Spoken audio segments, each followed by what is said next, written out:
Imagine waking up in complete darkness. No lights, no refrigerator, no phone signal.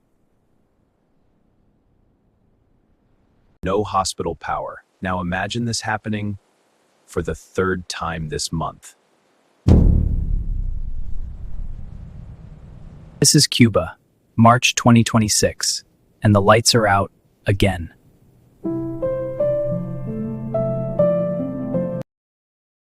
On the night of Saturday, March 21st, 2026, Cuba's entire national power grid collapsed. Again.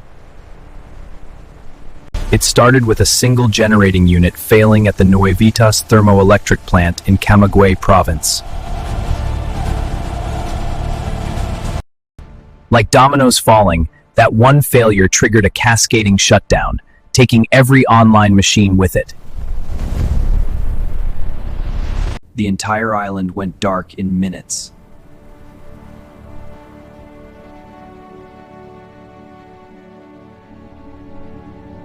This was not an isolated incident. It was the second blackout in a single week and the third time in March alone.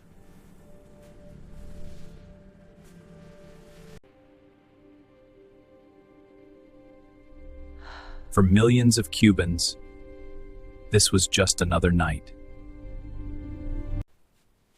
For ordinary Cubans, this is more than an inconvenience. This is a daily survival crisis. Families couldn't cook, food spoiled in powerless refrigerators, hospitals canceled surgeries, businesses shut down. On the streets of Havana, 35-year-old vendor Dagne Alarcón captured the quiet exhaustion of millions when she said, "We have to get used to continuing our usual routine. What else can we do? We have to try to survive." And when the frustration boiled over, Cubans took to the streets, banging pots and pans in the dark. A protest tradition known as the cacerolazo, a sound of desperation, echoing through powerless neighborhoods.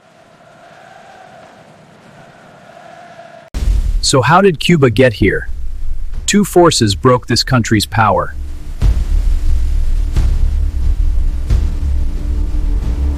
Cuba's power infrastructure is described as way past its normal useful life. The technicians keeping it running called magicians, given the shape it's in. Second, a devastating oil blockade. Cuba confirmed the island went 3 months without receiving oil from any foreign supplier. Before the blockade, Venezuela alone sent 35,000 barrels of oil per day to Cuba, a lifeline severed when U.S. forces captured Venezuelan President Nicolás Maduro in January. The Trump administration then threatened tariffs on any nation that dared fill the gap, cutting off Cuba's every option overnight. Cuba produces only 40% of the fuel it needs. The rest? Gone. President Trump has spoken openly, musing about freeing Cuba or taking it, saying he believes he can do anything he wants with it. His administration is demanding Cuba release political prisoners and begin democratic reforms, or face total economic suffocation. Behind closed doors, Cuban President Diaz-Canel has confirmed his government is in talks with the Trump administration. Even as his people sit in the dark, diplomacy in the shadows, darkness in the streets.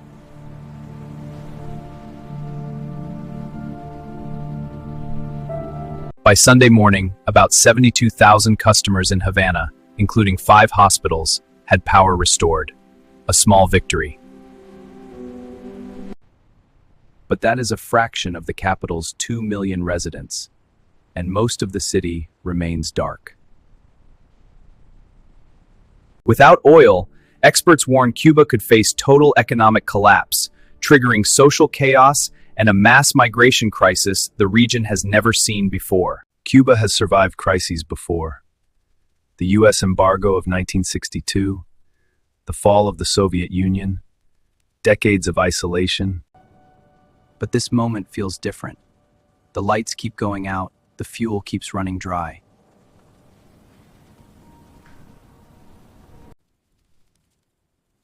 Will the power come back today?